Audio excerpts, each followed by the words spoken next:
더불어민주당과 정부 대통령실이 주식 양도소득세 과세 기준 등을 논의하기 위해서 모였는데요. 결론을 내지 못했습니다.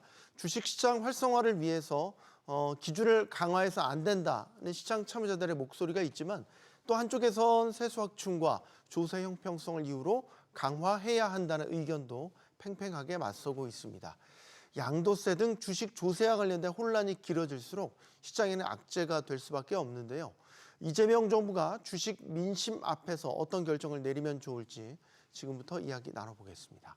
함께해 주실 분들 소개해드리죠. 동국대 경영학과 이준서 교수, 서울시립대 경제학부 송원재 교수, 배재대 경영학과 김현동 교수 나오셨습니다. 안녕하십니까? 안녕하세요. 용감한 토크쇼 직설은 SBS 비즈 뉴스 앱과 유튜브에서 실시간으로 시청할 수 있습니다. 자, 민주당은 주식 양도세를 내야 하는 대주주 기준에 대한 의견을 정부에 전달했고요. 이번 당 정대 고위 협의회에서는 결론을 내지 못했습니다. 일단은 당에서는 50억 원을 기존대로 유지하자라는 건의를 한 것으로는 전해지고 있는데 정부와 대통령실에서 명확하게 여기에 대해서 매듭을 짓지 못한 모양새입니다. 어떻게 보셨는지요? 뭐 어느 정도 예상이 돼 있던 결론이 아닌가라는 생각입니다. 어차피 당 쪽에서는 아까 우리 앵커님이 말씀하신 것처럼 주식 투자자들의 그 민심이나 여론을 의식할 수밖에 없는 상황이고요. 그래서 이제 당초 계획대로 50, 그러니까 당초 계획과는 다르게 50억 이야기를 하고 있는 것 같고, 그 다음에 정부 쪽은 아무래도 이제 세수 문제 때문에 원래 이제 원안인 10억을 이야기하고 있는 것 같은데요. 그래서 이제 최종적인 거는 결국에는 대통령의 결심이 아닌가라는 그런 생각이고요. 저는 이제 개인적으로 이게 대주주 양도세 기준에 대해서 이렇게까지 논란이 있을 만한 건가에 대해서는 개인적으로는 조금 좀 의아해합니다. 그래서 지금 최근에 그 세법 개정 관련돼서 배당소득세나 이런 세법 개정 관련돼서 저는 개인적으로 개인 투자자 입장에서는 그 대주주의 양도세 기준보다는 배당소득세에 대한 세율이라든가 그런 범위라든가 구간이라든가 이런 것들이 훨씬 더 현실적으로 더 중요한 내용이 아닌가라는 그런 좀 생각이고요. 그래서 이제 실제로 조사 기간에 따라 조금씩 다르지만 이게 지금 종목당 10억이잖아요. 종목당 50억이고 그렇습니다. 이런 경우에 해당되는 그 투자자들이 한 10,000명에서 한 20,000명 정도 수준인 걸로 알려져 있습니다. 그러면 전체 투자자들의 한 0.1% 수준인데요. 0.1% 수준의 투자자들을 위해서 이렇게 여론이 급박하게 돌아갈 필요가 있는가라는 그런 생각입니다. 다만 자본시장 활성화 그리고 이제 코스피 5천 얘기를 하고 있는 상황이니까 이제 급진적인 강화보다는 이제 우리 과거에도 이렇게 강화하는 게 단계적으로 강화를 하지 않았습니까? 50억에서 25억 이렇게 시간을 두고 단계적으로 강화를 했던 거와 마찬가지로 지금도 만약에 강화를 한다면 한 번에 10억으로 내려가는 것보다는 조금 중간 과정을 한번 거치는 건 어떨까라는 개인적인 생각을 해봤습니다. 송 교수님은 어떻게 보셨습니까? 네, 아마 많은 국민들이 이재명 대통령 취임하고 이후에 우리 코스피가 급격하게 상승을 했잖아요. 그래서 앞으로 우리 주식시장엔 드디어 햇볕이 도는구나 이렇게 느끼셨을 것 같아요.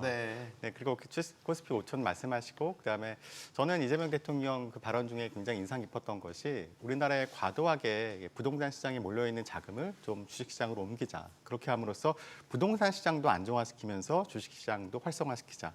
이 말이 굉장히 울림이 있었다고 생각을 하거든요.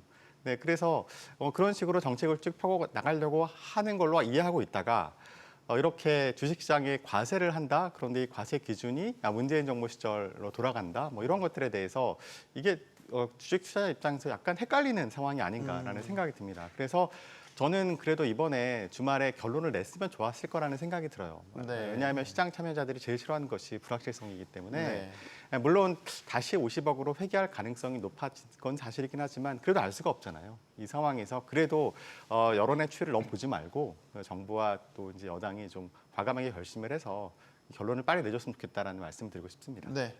김현동 교수님과 이 논란 초반에도 저희가 토론을 한 적이 있었는데 시간이 꽤 흘렀는데 계속 가다부터 해결이 안 된 상태로 계속 갔네요. 어떻게 보십니까? 일단 불확실성을 시장에서 싫어한다는 것은 너무나도 당연한 거고요. 세제 개편 관련해서 또 한 가지 저는 조금 짚고 싶은 것이 지금 여당이 계속 야당 때 했던 그런 행태를 조금 하고 있다라는 점에서 저는 굉장히 좀 아쉽게 생각을 하고 있습니다. 네. 무슨 말씀인가 하면 물론 이제 입법의 고유 권한은 입법 국회가 가지고 있습니다. 하지만 세제가 미치는 어떤 법역의 경제 행위라든지 경제 주체라든지 그 영향이 굉장히 지대하고 크기 때문에 일반적으로는 이제 정부가 입법을 주도하는 그런 양상을 보이고 있어 왔습니다. 물론 정부가 기본적인 안을 마련하면 거기서 국회의원들이 개별 의원 단위에서 좋은 안이 갖고 있다면 그게 녹아들어져서 여야가 협의 단계에서 굉장히 좋은 안으로 이렇게 나올 수도 있는 거죠. 그런데 이 세제 개편안이 마련되기 전에 개별 의원 단위에서 특히 또 의원들 입장에서는 기본적으로 국민들이 증세를 좋아하는 사람은 아무도 없습니다. 네. 다 감세를 선호를 하는 거거든요. 그러다 보니까 포퓰리즘식 그런 감세 법안들이 남발될 가능성이 굉장히 높기 때문에 아까 말씀드렸던 정부 입법 주도로 가서 조금 가미하는 식으로 갔었어야 되는 건데 너무 개별 의원 단위에서 그것도 여당 내에서 세제 개편안 전후 뒤흔들기식의 그런 내용들이 너무 많이 나오다 보니까 지금 또 보면 정부에서 가세 원칙과 조세 공평이라는 가세 원칙과 그다음에 눈치 보기 사이에서 지금 결정을 못 내리고 갈팡질팡하는 그런 모양새를 가지고 있고 역시 또 조속히 결론을 못 내리는 이런 안타까운 상황이 저는 벌어지고 있다라고 생각을 합니다. 그래서 이 부분과 관련해서는 어쨌든 간에 논란을 뭐 뒤에서 또 말씀을 드리겠지만 좀 우리가 실증적 근거를 가지고 그다음에 또 조세 원칙에 기반을 해서 조속히 결정을 내리는 것이 여러 가지 측면에서 도움이 되지 않을까라고 생각을 하고 있습니다. 네. 사실 이제 지난주에 또 초유의 사태가 하나 또 빚어진 게 이제 당시 법사위원장이었던 이춘석 의원이 본회의장에서 주식창을 열어봤는데 그게 이제 보좌관 명의의 주식창이었고 거기에 이제 들어가 있는 종목들도 보니까 이해관계 충돌 소지가 있는 그런 그 종목들이었다. 그래서 지금 차명 거래라든지 뭐 미공개 정보 이용에 대한 의혹으로 일파만파 번졌어요. 혹시 이 사태도 이번에 이 영향을 좀 미쳤을까? 뭐 이제 이렇게 또 질문을 드릴 수 있을 것 같은데 어떻게 예, 보시죠? 맞아요. 뭐 결론은 아직 안 났지만, 네, 물론이죠. 네. 예, 어느 정도 영향은 미치지 않았나라는 생각입니다. 이제 뭐 잘 아시는 바와 같이 우리나라 개인 투자자의 비중이 거래대금 기준으로 한 70%가 넘어가고 있는 상황이기 때문에 이제 개인 투자자들의 뭐 눈치를 보지 않을 수 없는 상황이고요. 더군다나 지금 앵커님이 말씀하신 것처럼 새로운 정보 들어서면서 그 불공정 거래에 대한 뭐 엄단을 하겠다. 그래서 주가 조작 뭐 합동 대응단도 시작이 됐고요. 그래서 그냥 원 스트라이크 아웃제. 그래서 뭐 미공개 정보 이용이라든가 뭐 부정 거래에 대해서는 한 번만 적발이 되더라도 자본시장에서 완전히 퇴출시키는 그러한 정책을 위반을 하고 지금 유도를 드라이브를 걸고 있기 때문에 아무래도 그 이춘석 의원 건이 이번 대주주 양도세 기준 결정에 어느 정도 영향은 미칠 것이다라고 말씀을 드릴 수 있을 것 같습니다. 네. 근데 이제 이춘석 의원 측의 해명은 사실 본인이 직접 주식 거래를 하는 게 아니고 보좌관의 휴대폰을 실수로 가져와서 열어봤다가 이제 이런 논란이 빚어졌다라는 건데 어떻게 보세요, 김 교수님 설명이 납득이 가시는지? 납득을 하는 국민들이 과연 얼마나 있을까 저는 싶습니다. 네. 예, 그게 뭐 스마트폰 우리 안 쓰는 분들 없고요. 뭐 제가 뭐 우리 딸이랑 같은 기종을 쓰고 있습니다만 뭐 배경화면부터 다르고 네. 그다음에 또 비밀번호 우리 딸이 또 항상 또 사춘기라서 지금 비밀번호 걸고 있습니다. 그거 여는 그렇군요. 것도 걸어야죠.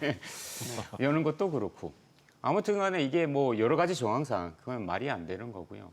일단 이춘석 의원 개별 의원 단위 정말 이거는 뭐 개별 의원 단위를 건너서 이거는 어떤 차명 계좌라는 어떤 위법한 지금 행위를 한 거고 게다가 또 지위가 지금 법사위원장이었지 않습니까? 그렇기 때문에 또 이해관계 있는 주식을 또 거래했다라는 그 의혹도 있는 거기 때문에 네. 굉장히 좀 중요합니다만 저는 이춘석 이 의원의 차명거래 의혹과 관련해가지고 이 세제 개편안에 영향을 미친 것은 뭐 그다지 크지 않다라고 저는 생각을 하고 있습니다. 왜냐하면 네. 세법이라는 것이 결국 결과적으로는 이제 국본입니다. 우리 기본 국법에 관련되는 거기 때문에 과연 뭐 이 부분과 또 정부라든지 여당에서 그렇게 연관 지어가지고 생각할 만큼 어떻게 보면 이제 세법이라는 건 지대한 영향을 미치는 거기 때문에 조금 큰 거시적인 측면에서 고민을 하지 않을까라고 저는 그런 기대를 하고 있습니다. 네.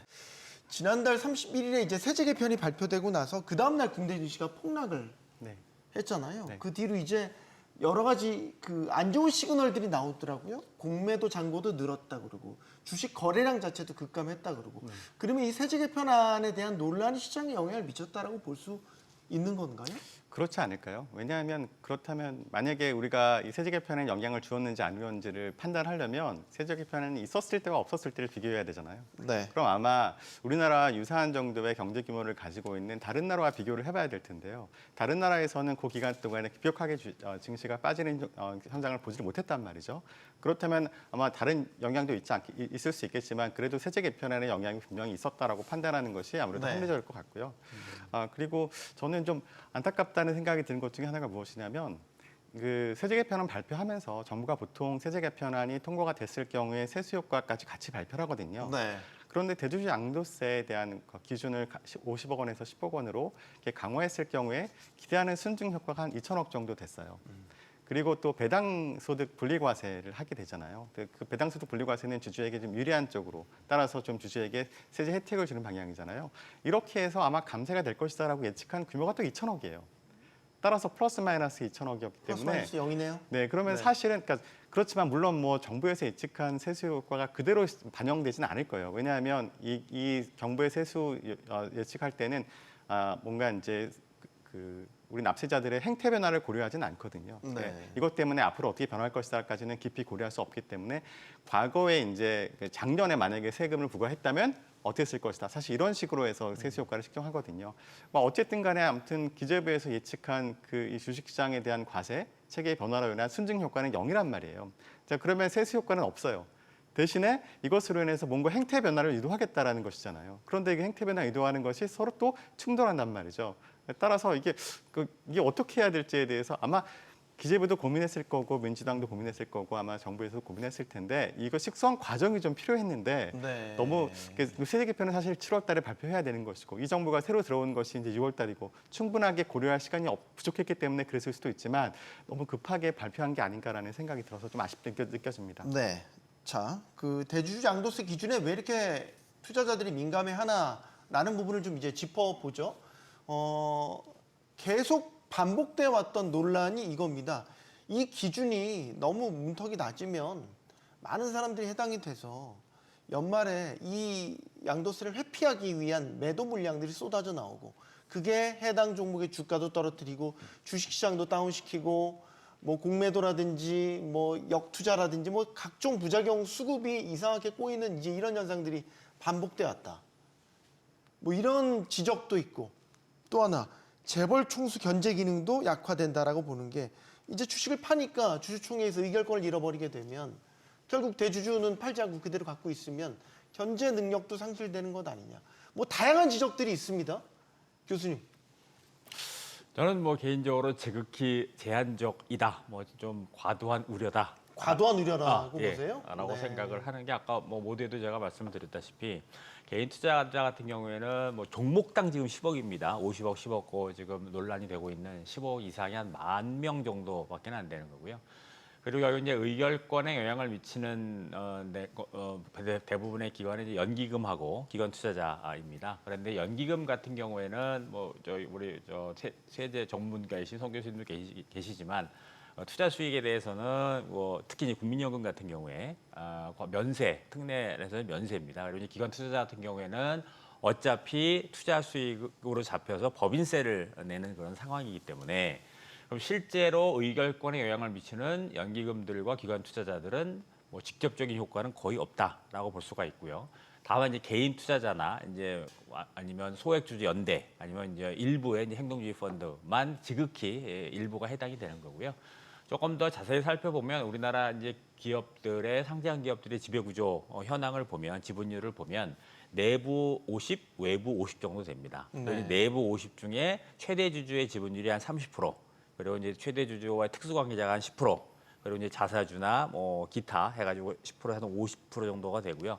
더군다나 지금 이제 문제가 되고 있는 총수가 있는 소위 말해서 우리 이제 대기업 집단이라고 속칭 일컫는 대기업 집단의 지분율을 보면 총수 일가가 가지고 있는 건 1.7%에 불과하지만 계열 회사를 통해서 지배하고 있는 게 한 55% 정도 됩니다. 그러니까 네. 정리를 하면 안정적인 의결권을 확보하고 있는 상황이기 때문에 뭐 이거 지금 뭐 대주주에 대한 그 과세에 대한 기준을 강화한다고 하더라도 이게 실제로 이제 주총에서 의결권을 하고 무슨 프락시 보팅을 하고 이러는데 영향을 미칠 것이냐라는 것에 대해서 저는 굉장히 제한적 이다라고 이야기할 수가 있겠고요.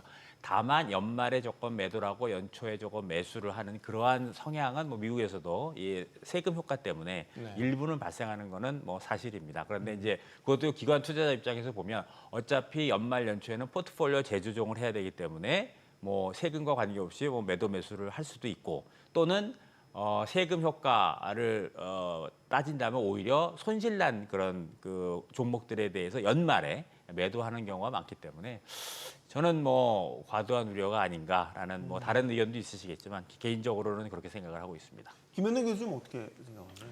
사실 뭐 이거 많이 이제 이야기가 나오고 있는 건데 연말에 이제 폭풍 뭐 매도와 관련된 이야기지만 사실 이거 보면 뭐 11월, 12월에 폭풍 매도가 일부 나타나는 건 맞습니다. 네. 근데 이제 우리 시장에서 흐름을 살펴보면 곧 이어서 이제 폭풍 또 매수가 이어지는 그런 경향을 우리가 오랜 기간 동안 관찰할 수 있는 첫 번째 점을 제가 좀 지적하고 싶고요. 네. 그다음에 두 번째 바로 뭔가 하면 거래량과 관련해서 순매도액이 연말에 전체 거래액, 한 해 거래액의 거의 1% 수준밖에 안 됩니다. 그러니까 네. 물량 전체적으로 봤을 때도 그닥 그렇게 영향을 미칠 정도가 아니다라는 거. 그다음에 또 수익률 측면에서 세 번째 말씀을 드리면 11월과 12월에 이루어지는 우리 개인의 수익률이 전체 수익률을 크게 상회를 합니다. 오히려. 그 말은 봐서 거꾸로 뭔가 하면 개인들이 설사 이 대주주 부분과 관련해가지고 매도가 일어난다 하더라도 기관 투자자들이 다시 받아준다라는 그런 또 하나의 근거가 될 수도 있다라는 거죠. 물론 이제 앞에 뭐 교수님도 말씀하셨지만 이런 대주주와 관련된 요건이 일부 이제 집중된 연말의 매도에 영향을 미치지 않는다라고 100% 말하기는 어렵죠. 그러면 이 부분을 없애고 싶으면 전국적으로 우리가 해결할 수 있는 방법은 이 대주주 요건과 관련된 부분을 없애버리면 됩니다. 그러면 없애면 어떻게 되느냐? 세금을 없애는 방법이 있고요. 아예 양도 차익에 대해서 아니면 금투세와 같은 그냥 소득에 비례해서 세금을 매기는 방법이 있습니다. 그런데 우리가 생각을 했을 때 주식 양도 차익에 대해서 기본적으로 원칙이 소득이 있는 곳에 과세가 있다라는 원칙이 있는 건데 네. 주식 양도 차익에 대해서 과세를 안 한다는 것은 말이 안 되는 거거든요. 네. 그러면 우리가 논리적으로 논점으로 돌아가 보면 그러면 원칙으로 돌아가서 그다음에 주식 양도 차익에 대해서 우리가 금투세, 물론 여기 금투세에 대해서 굉장히 부정적인 생각을 가지고 계시는 분들도 많으시겠지만 금투세로 돌아가서 그게 과세를 하는 것이 여러 가지 이런 부수적인 논란을 일거 해소할 수 있는 저는 전공법이다라고 이렇게 생각을 하고 있습니다. 그러니까 이게 대주주라는 프레임을 씌워서 넌 대주주니까 양도소득세 과세 대상이야. 이렇게 해버리면 그 기준에 따른 이제 논란 지금처럼 일어날 수 있는데 지금 김 교수님 말씀은 아예 다 그냥 대주주 그런 타이틀 다 떼버리고 금융투자소득세는 일원화된 과세 체계 안에 다 바스켓 안에 넣어서 뭐 주식이든 채권이든 각종 금융투자에 대한 소득 과세를 하자라는 의견이신 거죠. 사실 많이 거론돼 왔던 의견 중에 하나입니다. 소 교수. 예, 작년에 우리 금투세 가지고 굉장히 많이 엄청 논란이 많이 있었던 다뤘었죠. 거죠. 결국 무산됐지 않습니까? 결국 무산됐죠. 결국 무산된 이유가 이제 그 당시에 야당 대표였던 지금 현재 이재명 대통령께서 과감하게 폐지에 동의를 하시는 바람에 정부 의견에 동의해서 폐지가 됐죠. 네. 자, 이게 참 이런 논의가 참 안타까운 것 중에 하나가 아까 말씀하신 것처럼 대주주의 기준이 왔다 갔다 하는 것도 사실은 웃기는 거예요. 그러니까 작년에는 50억 이상일 때 대주주였다가 올해는 10억이 넘어가면 대주주. 도대체 대주주의 정의가 뭐죠? 라는 생각을 하게 되면 사실 대주주라는 것은 기업의 경영에 관여할 수 있는 그러한 지분을 갖고 있는 사람, 우리 보통 그렇게 이해하고 있거든요. 네. 자, 그러면 50억 이상 갖고 있는 사람, 그다음 10억 이상 갖고 있는 사람이 과연 기업 경영에 참여할 수 있느냐, 관여할 수 있느냐. 이게 사실은 중요한 요인이 돼야 되는데 지금은 그런 논란은 싹 없어지고 결국은 이제 세금을 누구한테 부과할 것이냐 이 얘기만 이제 넘어온 것이죠. 그리고 이제 저는 김현동 교수님께서 해주신 말씀이 굉장히 시사성 있고 또 되게 중요한 의미라고 생각을 합니다. 이게 무슨 얘기냐면 이게 지금 연말에 포트폴리오 조정을 위해서 이런 세제가 없다고 해도 연말 연초에 이렇게 주식 거래할 수 있습니다. 그런데 그것이 이제 본인 자발적인 의사 때문이냐, 아니면 외부에서 온 충격 때문이냐, 이제 세제 개편 때문이죠.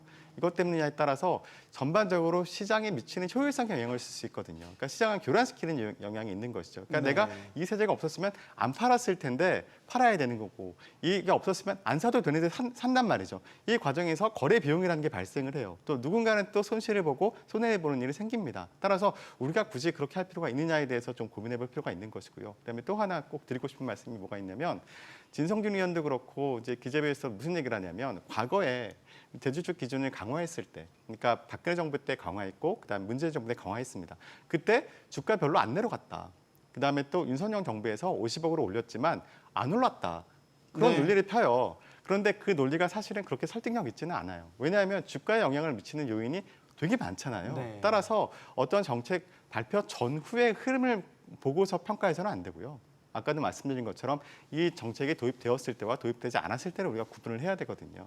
그런데 2017년에 발표된 하나의 논문에 따르면 실제로 대주주가 될 가능성이 있는 사람들이 연말에 아예 그냥 원래부터 대주주였던 사람, 또는 아예 그냥 대주주 가능성이 없는 사람들에 비해서 매도를 훨씬 더 많이 했다라는 실질적 증거가 있어요. 그다음에 2017년에 발표된 논문에 따르면 지금 우리가 코스피에 대해서만 얘기를 하고 있지만 코스닥 시장에서 실제로 대주주 강화된 이후에 일단 대주주들의 수익률이 떨어졌다는 그런 실증적 논문도 있습니다. 따라서 우리가 이것을 과거의 어떤 주가의 흐름만 가지고서 영향이 너무 없다거나 아니면 미미하다고 그렇게 판단할 것이 아니고, 좀 그 정부에서도 이런 과거의 학계에서 어떤 연구가 있었는지 좀 흐름을 좀 파악하고 여기에 대응했으면 좋지 않을까라는 말씀을 드리고 싶습니다. 우리가 늘 비교 대상으로 삼는 게 이제 미국하고 일본인데, 일본 같은 경우도 그렇지만 거기도 과세체계가 있잖아요. 그 주식 매도 시의 차익에 대한 과세를 하잖아요. 그렇죠. 캐피탈 게인 그게 이제 텍스가 있죠. 대주주라고 해서 하고 대주주 아니라고 해서 안 하고 우리처럼 이런 게 아닌 거잖아요. 그렇죠. 예. 그러니까 지금 말씀하신 금투세를 도입하면 기본적으로 그런 구조는 갖춰지는 거죠. 금융소득 자체에 대한 과세, 금투세 도입에 대한 교수님 의견도.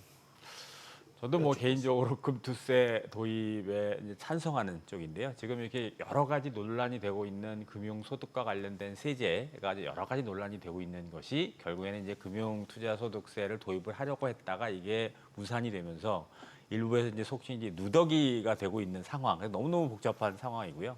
아까 이제 김 교수님도 말씀하셨다시피 이게 소득이 있는 곳에 세금은 있어야 되는 것이고요. 그래서 금투세 도입은 이제 개인 투자자들이 하도 이제 반발을 해서 이제 유보 잠정적 중단을 하고 있는 상황이지만, 그리고 이제 가까운 시일 내에 속개되기는 쉬워 보이진 않지만, 그래도 종국에 나가야 할 방향은 금투세 도입 쪽으로 나가야 되지 않겠는가라는 생각이고요. 네. 이제 대주주 관련해서 한 말씀을 드리면, 이제 뭐 학술적으로나 실무적으로 보면 저희들이 대주주 그러면 지분율을 기준으로 나누지 금액을 가지고 나누는 건 조금 좀 비논리적이라고 이야기할 수가 있습니다. 그래서 향후에 이게 뭐 가능할지 모르겠지만 뭐 비율을 높이든 뭐 낮추든 간에, 그래서 비율 이게 단일 방법론을 통해서 대주주에 대한 정의를 좀 내렸으면 어떨까라는 그런 뭐 개인적인 생각을 좀 해봅니다. 네, 김 교수님. 예, 일단 지금 금투세 관련해서 조금 보완 말씀을 좀 드리자면, 사실 이 금투세라는 것은 우리 조세 관련 학계에서 거의 20년 동안 논의를 오랫동안 진행해 오면서 나왔던 결론이기도 합니다. 물론 그때 이름이 뭐 금융투자소득세는 아니었습니다만 기본적으로 주식 양도 차익에 대해서 전면 과세하는 방식으로 가야 된다. 그 이유는 그게 공평하니까, 그리고 또 조세 중립적인 측면에서 맞습니다. 어떤 금융상품에 대해서는 과세를 하고, 현행 체계 같은 경우에 어떤 또 금융상품에 대해서는 비과세를 하고, 또 세율이 다르고 굉장히 복잡합니다. 그래서 우리가 보통 보면 우리 상장 주식에 대한 과세와 관련된 부분만 지금 일반적으로 국민들이 알고 계시지만, 그 외 모든 금융상품을 아우르는 하나의 바스켓에 집어넣는 그런 어떻게 보면 선진적인 체계였습니다. 근데 그게 어쨌든 간에 무산이 됐는데, 그 안의 내용들을 보면요. 지금 또 많이 말씀을 하시던 손실나면 공제 왜 안 해줍니까? 라고 돼 있는데 금투세 안에 다 들어왔습니다. 그다음에 손실이 또 난 거는 5년 동안 2월 공제하도록 되어 있었습니다. 예, 이런 내용들이 나오죠. 그때 금투세에 들어가 있지는 않았습니다만, 제 개인적 생각으로는 바로 뭔가면 장단기 투자이익을 구분을 해서 장기 투자이익에 대해서는 조금 더 낮은 세율을 적용하는 것도 저는 생각을 했었었고요. 그게 맞다라고 보고 있고, 2월 공제도 5년이 아니라 조금 더 외국의 입법례를 참조를 해서 10년 정도 더 늘리는 것도 저는 맞다라고 보고 있었습니다. 그런데 지금 그 판을 다 뒤엎어버렸죠. 그러다 보니까 지금 이 사달이 나고 있는 겁니다. 대주주냐 아니냐 이런 부분들과 관련해서 정부가 갈팡질팡하고 있는 거죠. 그다음에 대주주 관련해서 제가 또 다시 한번 좀 말씀을 드리고 싶은 게 뭔가 하면 예전에 1999년도에 이 제도가 들어왔을 때 그때는 대주주가 정말 어떻게 보면 진짜 배기 대주주였지만 그 이후로 과세 영역이 계속 우리가 바뀌면서 어떻게 됐는가 하면 과세 기반을 넓히는 식으로 이 대주주의 영역이 커졌습니다. 그런데 이름은 안 바뀌고 있었습니다. 대주주로. 네. 그래서 국민들이 많이 지금 착각하고 계시는 게 아니 10억 원 갖고 있는 사람, 50억 갖고 있는 사람이 왜 대주주냐라고 얘기를 하지만 여기서 말하는 대주주는 최대주주라든지 경영권을 갖고 있는 그런 대주주를 지칭하는 것이 아닙니다. 그래서 이건 입법 기술적인 측면에서 대주주라는 명칭을 없애버려도 전혀 문제가 없다는 점 말씀을 드리고요. 대주주와 관련해서 요건이 지금 종목당 우리 금액도 있지만 지분율 기준도 있습니다. 1%. 현재. 그래서 네. 둘 중에 이제 하나 걸리는 걸로 있기 때문에 뭐 지분율이 있지만 현재에서는 지분율보다는 종목 요건이 조금 더 적용될 여지가 좀 높기 때문에 네. 약간 밸런스는 안 맞다라는 점은 조금 말씀드릴 수가 있습니다. 네. 사실 이제 시가총액 기준으로 본다면 10억 원이라는 기준은 과거의 10억과 지금의 10억, 미래의 10억이 다 달라질 수 있기 때문에 거기서 또 오는 혼선들, 논란들이 분명히 있죠. 그 같이 얘기된 게 이제 거래세도 금투세 도입이 안 되면서 원상복구 시킨다는 차원에서 좀 올리기로 했거든요. 이것도 논란이에요. 그럼 이제 저희 여기 계신 분들은 다 금투세 도입에 기본적으로 찬성하는 입장이기 때문에 같이 금투세 도입을 한다면 거래세도 잠정적으로는 미국처럼 아예 없애거나 굉장히 낮은 수준으로 떨어뜨려야 된다라는 논리겠죠. 네, 지금 그러니까 어찌 보면은 작년도 그렇고 올해도 그렇고 이 대주주에 대한 사실은 아까 교수님 말씀하신 것처럼 10,000명밖에 안 되는 이 사람들 때문에 우리나라 세제 전반에 대한 지금 논의가 다시 이루어진 거예요. 저는 이런 논의를 하는 것은 굉장히 바람직하다고 생각을 합니다. 작년에 금투세 도입하면서 거래세 폐지해야 된다는 얘기가 있었는데 정부에서 못했습니다. 못한 이유 중에 하나가 우리나라에는 농특세가 있거든요. 네. 농어촌 특별세 0.25%가 있어요. 그러니까 이걸 없애지 못하는 거예요. 근데 과연 이 시점에서 이 농어촌 특별세는 목적세고 굉장히 오랫동안 지속되었던 세금이거든요. 이게 부가세이기도 하고 이것도 과연 지금 필요하냐에 대해서 다시 한번 지금 논의해볼 필요가 있는 그런 상황이에요. 따라서 저는 전방위적으로 좀 대통령께서 크게 우리나라의 세제 개편의 안에 대해서 이게 하나의 작은 어떤 개정 안에 대해서 얘기하는 것이 아니고 큰 틀로 세수에 대한 얘기를 구조에 대한 얘기를 좀 했으면 좋겠다는 생각이 듭니다. 네. 아까 이제 김현동 교수님 말씀하신 것처럼 아예 대주주에 대한 기준도 없애고 양도세를 아예 없애거나 아니면 모두에게 똑같이 이게 양도세를 부과하는 금수세를 도입하거나 둘 중에 하나 그쪽으로 이렇게 방향을 잡고 가는 게 저도 맞다고 생각을 하고요. 네. 근데 좀 과감하게 이제 대통령께 제가 좀 제안을 드리자면 네. 5,000피 말씀하셨잖아요. 본인의 임기 중에 5,000피 달성하겠다. 5,000피 달성하면 그때 금투세 전면 도입하겠다. 이렇게 한번 크게 한번 말씀하시면 어떨까라는 생각이 듭니다. 작년에 금투세 도입에 대한 얘기 나올 때 많은 세제 전문가들도 금투세 도입의 필요성과 그다음에 세금에 대해서 다 찬성을 했어요. 단 지금 이 시점에서 금투세를 도입하기에 적합하냐에 대해서 많은 논의가 있었거든요. 우리나라 작년에 경기가 너무 안 좋았잖아요. 네. 그 상황에서 금투세까지 도입하게 되면 그러면 전반적으로 경기도 하락시키고 주식시장도 이렇게 많이 하락이 될 텐데 왜 굳이 지금이냐에 대한 논의가 굉장히 많았거든요. 결과적으로 그것 때문에 민주당에서 후퇴를 했었거든요. 그런데 만약에 우리가 진짜 5,000피까지 가면 그럼 굉장히 많은 돈을 번 거잖아요. 그 정도의 주식 투자에서 많이 벌었으면 그중에 일부는 세금으로 내도 국민들이 주세 저항이 좀 줄어들지 않을까요? 그런 생각을 해봅니다. 5천 안 되면 5천 안 되면 계속 도입 못하는. 뭐 꼭 반드시 그래야 되는 건 아니지만 대통령의 의지를 표명하고 그다음에 전반적으로 그쪽으로 중시부양을 하기 위해서 뭔가 정책과 세제 정책, 재정 정책도 또 금융 정책도 이렇게 장기적으로 시행해 나가면서 그런 모습을 보여주시면 아마도 국민들이 대통령의 의지와 또 정부 여당의 어떤 그 진정성에 반응하지 않을까 뭐 그렇게 생각을 해봅니다. 그러니까 그때 금투세가 이제 무산된 배경도 경기도 전반적으로 안 좋고 증시도 다 안 좋았던 상황인데 그때 하필 금투세 도입이 온당하냐라는 이제 이야기가 나왔었죠. 근데 이제 지금도 사실 개인 투자자들 입장에서는 똑같이 얘기를 할 수 있는 게 이재명 대통령 공약으로 코스피 5천 내걸었고 증시 활성화시키겠다. 온갖 지원책 막 이야기를 해놨는데 갑자기 떡하니 이제 주식 양도세 기준 10억. 이렇게 해버리니까 지금 부양책을 계속 써도 모자란데 갑자기 이게 웬 난리가 역행이다라고 얘기할 수 있는 거 아닙니까, 교수님? 예, 물론 그렇습니다. 그런데 이제 저희들이 쭉 보면 항상 얘기하듯이 경기가 좋다라고 이야기한 적은 거의 없습니다. 항상 어렵습니다. 그래서 언젠가는 뭐 네. 이제 결정을 해서 뭐 도입을 해야 되는 그런 상황이고요. 그러니 이재명 대통령이 2,500 그러니까 5천을 이야기했는 거는 어떻게 보면 이제 시그널링 효과의 일부였습니다. 그래서 그 당시 우리나라 코스피 한 2,500 정도 됐었잖아요. 그러니까 그냥 명시적으로 한 2배 정도 주가를 올리겠다라는 차원에서 그 말씀을 하셨던 거고, 그다음에 이제 PBR도 우리가 이제 다른 나라에 비해서 너무너무 낮았기 때문에 네. 지금 이제 비로소 한 0.8, 0.9 정도에 해당이 되는 수치가 나왔고요. 그래서 저는 뭐 개인적으로 5천까지는 임기 내에 뭐 물론 이제 다른 뭐 S&P 500라든가 그다음에 일본 니케이라든가 이런 경우에는 뭐 5년 아예 2배까지 상승한 경우도 있지만 이제 여러 가지 이제 저희들 경제 체력이라든가 그다음 PBR 주식시장의 PBR을 놓고 봤을 때 저는 개인적으로 5천은 조금 어렵지 않은가, 한 4천 정도까지는 뭐 가능하지 않을까라는 개인적으로 4천이 되면 PBR이 1.34 정도가 되기 때문에 그러면 1번 정도가 1.34가 돼서 그 정도까지는 가능할지는 모르겠지만 네. 어렵지 않을까라는 개인적으로 그렇게 생각을 좀 알겠습니다. 해봅니다. 예. 자, 이야기가 조금 다른 쪽으로 옮겨갔지만 이게 글로벌 스탠더드 기준으로 보면 김 교수님, 금투세와 비슷한 금투세 그다음에 거래세는 아예 거의 제로 수준을 낮추는, 요게 이제 어떻게 보면 글로벌 스탠다드다 이렇게 볼 수 있는 겁니까? 예, 맞습니다. 지금 이제 주식 양도세 이름은 조금 다릅니다만 우리나라 이제 금투세죠. 금투세와 같은 주식 양도 캐피탈 게인에 대해서 과세하는 게 기본적인 글로벌 스탠다드고요. 그리고 이제 거래세는 거의 대부분 운영을 하고 있지 않지만 일부 예외적으로 이제 프랑스는 워낙 세금이 높은 국가이기 때문에 프랑스 같은 경우에 0.3% 거래세율을 매기고 있고요.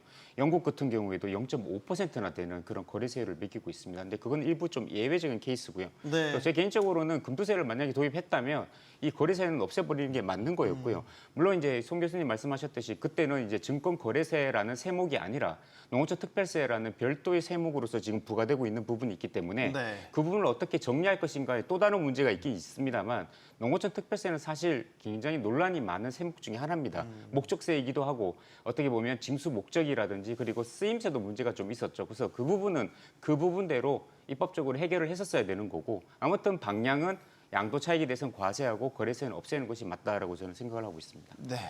자, 다음으로 배당으로 넘어가 보겠습니다. 배당소득 분리과세에 대한 기대도 되게 컸죠. 근데 막상 뚜껑을 딱 열어보니까 기대에 미치지 못한다, 이런 평가가 나오고 있습니다. 일단 분리과세 기준이 해당이 되는 게 배당 성향 40% 이상, 25% 이상이면서 직전 3년 평균 대비 나오네요. 연간 5% 이상 배당이 증가하는 경우. 저게 상당히 터프하다는 거예요. 저 기준을 충족할 수 있는 국내 상장사가 과연 얼마나 되겠냐라는 거에 대한. 아까 이제 배당 소득이 실질적인 투자자들한테 피부에 와닿는 정책일 거다, 그 말씀 주셔서 이거는 이 교수님께 먼저 좀 여쭐까요? 좀 기대 못 미친다고 보세요? 예, 물론 이제 우리 시장에서는 배당 소득에 대해서 분리과세 이야기 계속 나왔고, 그럼 이제 세율이 어느 정도 좀 리저너블한 범위가 되지 않겠는가라고 네. 생각을 했는데 이제 최대 35%까지 지방세 빼고 35%까지가 나와서 조금 시장에서 좀 당황을 한 거는 같습니다. 네. 그래서 이제 뭐 금융당국이나 정부가 배당 성향을 좀 높여서 주주 환원율을 좀 상승을 시키고자 하는 그런 의지는 충분히 이해는 하겠는데요.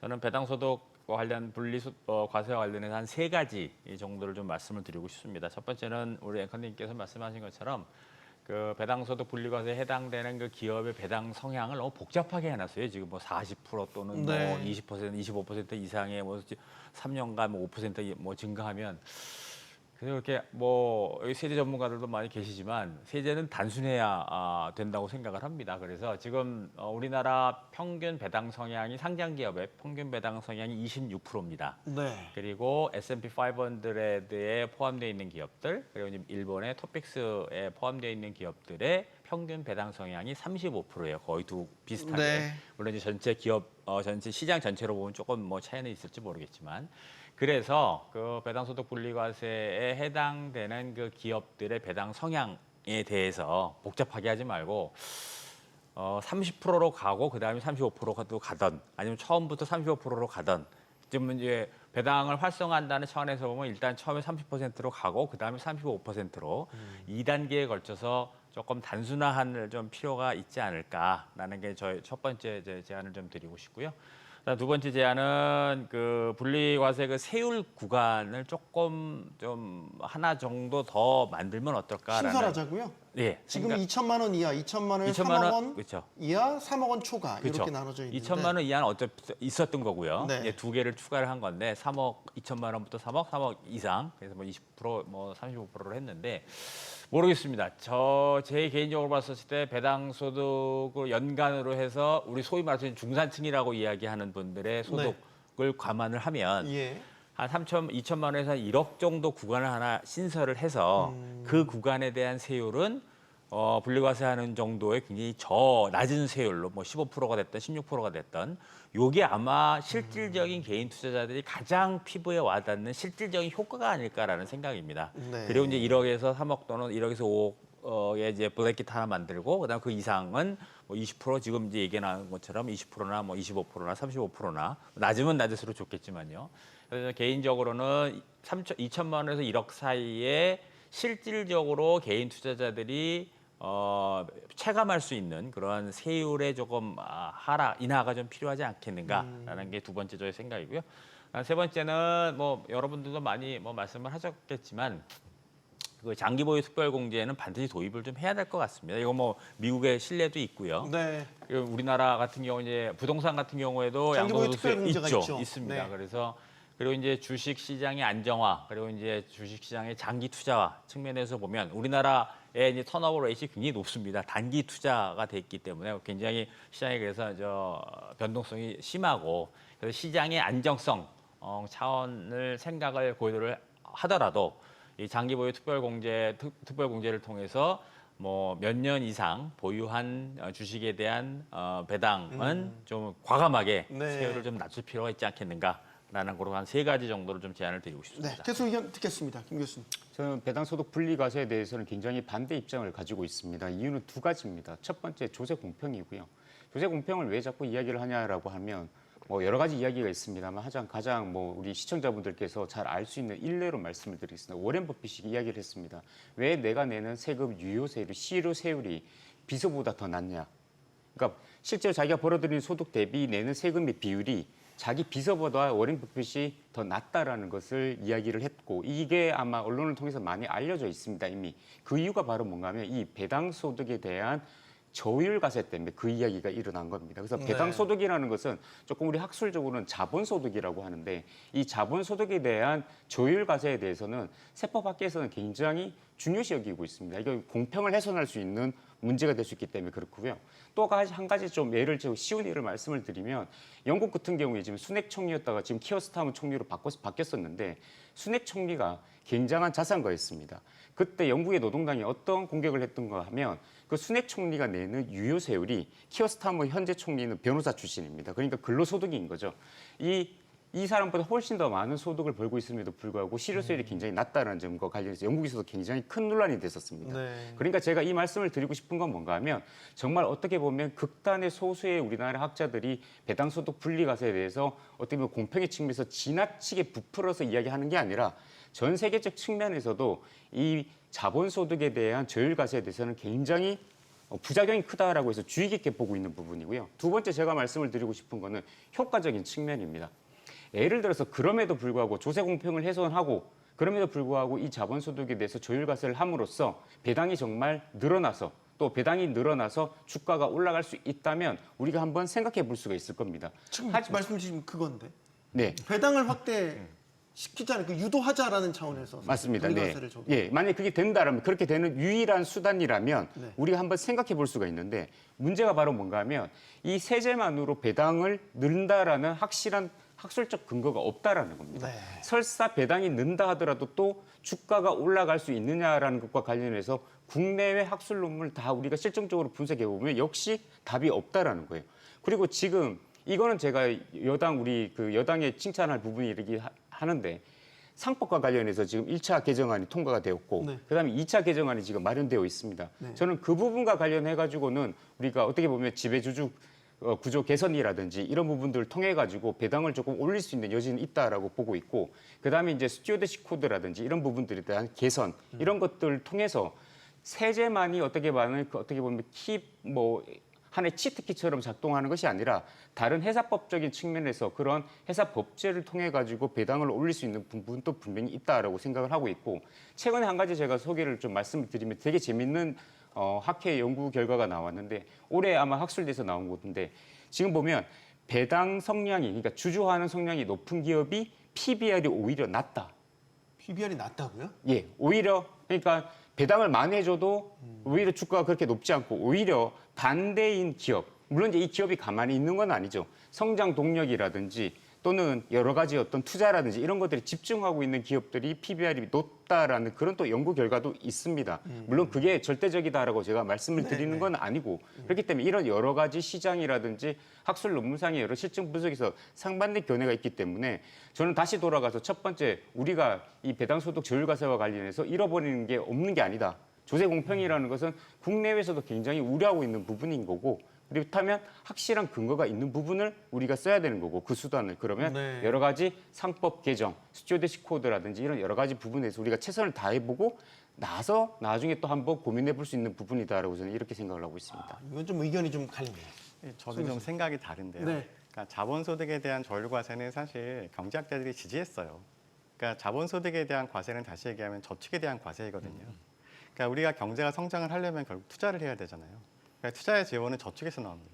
따라서 국민들에게 저축을 장려하는 측면에서 저축에 대해서는 과세를 좀 작게 하자. 그래서 이자소득세에 대해서도 분리과세했던 것이거든요. 따라서 배당소득세에 대해서 이렇게 분리과세하는 것은 전반적으로 경제를 뭔가 성장시키기 위한 하나의 동력으로 지금까지 쭉 역사적으로 작동을 해왔습니다. 네. 근데 이제 그것이 지나치게 너무 저율과세가 돼 있다. 그래서 조세 형평성에 문제가 있다라는 지적이 최근에 있었던 것이고요. 따라서 이게 정말 상충하는 얘기가 있긴 있는데 저율과세하는 것이 그렇게 나쁜 것만은 아니다라는 말씀 하나 드리고요.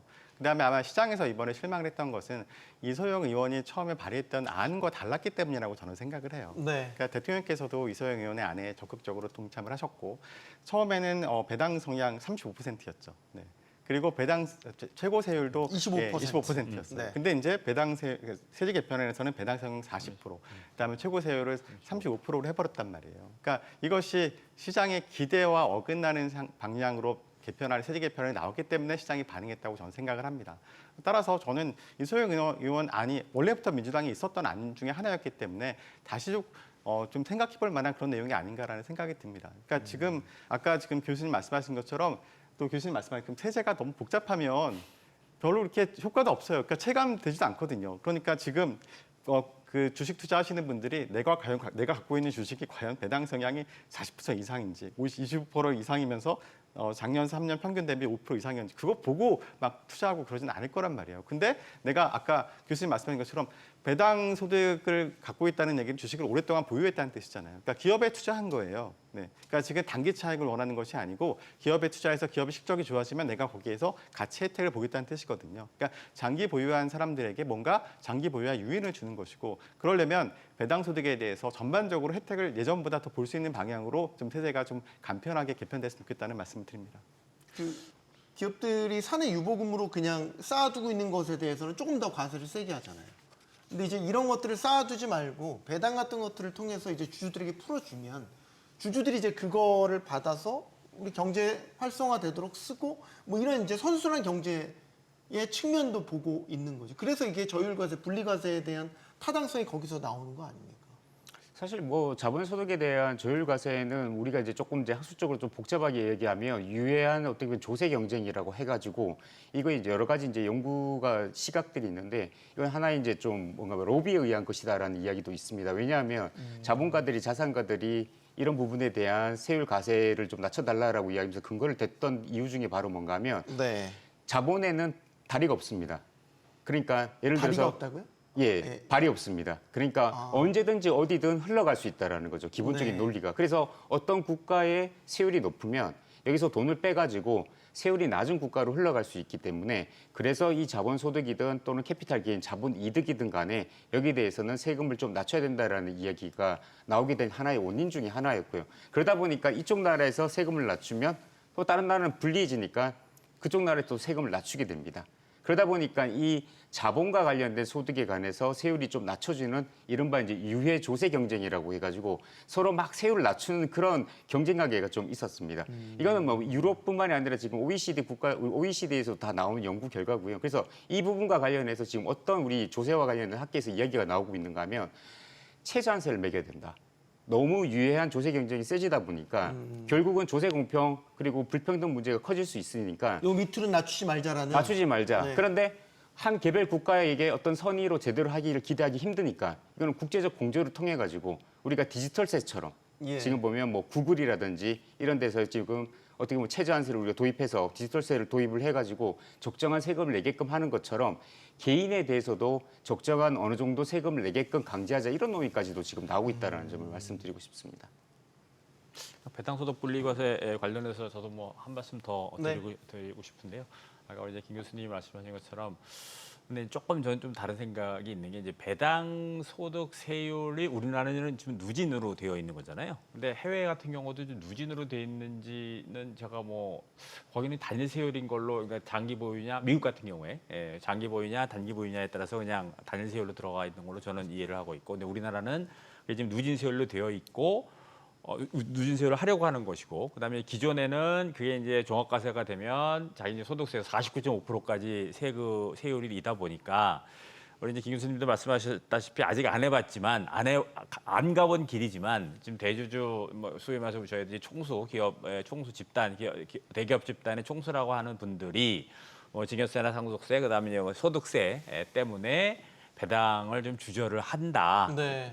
굳이 뭐 주가를 올릴 필요가 없고 배당을 주저를 해서 저희가 이제 배당 성향이 낮은 하나의 이유로 그것이 지적이 되고 있으니 이참에 한번 해보자는 거죠. 실제로 배당 자기네들의 소득세에 비해서 배당 소득세를 낮췄을 경우에 과연 정말 배당을 성향이 많이 늘어나느냐에 대해서 한번 테스트를 한 번도 안 해봤으니까 좀 해보면 어떻겠느냐라는 그런 생각이고요. 그리고 이제 뭐 조세 형평성 말씀을 하셨는데, 그래서 이제 저희들이 누진적으로 뭐 단일 세율이 아니라 뭐 14%에서 35%까지 올라가고 있는 그런 상황이 아닌가라는 그런 생각입니다. 그래서 그걸 한 가지 더 추가를 드리고 싶습니다. 네. 네, 한 가지만 말씀을 좀 더 드리면 누진 세율은 이제 국가마다 워낙 이게 조세 체계가 다르다 보니까 근데 단일 세율을 하고 있는 데도 있고 그다음에 이제 누진 세율 체계 물론 이제 우리나라처럼 6에서 시작해서 45%까지 국세만 봤을 때 그건 아니고 조금 단순화된 단계의 초과 누진세율 구조를 취하고 있는 국가들이 있다라는 점 말씀을 드리고 싶고, 제가 생각하는 거는 이제 금투세를 만약에 우리가 다시 도입을 하게 된다면 네. 그때 그 이야기가 안 나왔습니다. 그때 안에는 안 들어가 있었습니다. 근데 배당소득은 저는 금투세에 들어가야 됩니다.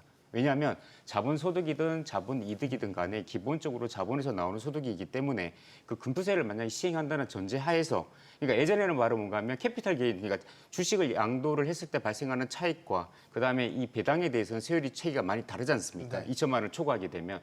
그러면 또 역시 조세 공평성의 여러 가지 경제적 비효율을 나올 수밖에 없기 때문에 이자라든지 배당과 관련된 이 부분들은 금융투자소득세라는 그 베스킷 안에 들어가는 것이 저는 맞고, 그게 어떻게 보면 국제적 조세 체계랑 또 정합하는 부분이다라는 점입니다. 다만 지금 금투세가 시행 안 된 이 시점에서 주식 양도 차익에 대해서는 거의 대부분 과세가 면제되고 있는데 이 배당 소득에 대해서 조율 과세를 추진하는 것은 저는 이건 좀 너무 조세 공평 측면에서 훼손하는 측면이 있다라고 이렇게 생각을 하고 있는 거예요. 그리고 이제 한 가지 더 말씀을 드리면, 네. 리스크 리턴 개념에서 보면 네. 이자 소득은 어떻게 보면 확실한 거에 대한 그 리턴이잖아요. 그렇죠. 무이자 위험. 그렇죠. 네. 무위험 말이 맞췄네. 자산에 대한 무위험, 네. 무위험 자산에 대한 무위험 텍스인 수익이죠. 세금인 네. 거고, 이건 위험 자산에 대한 세금이니까.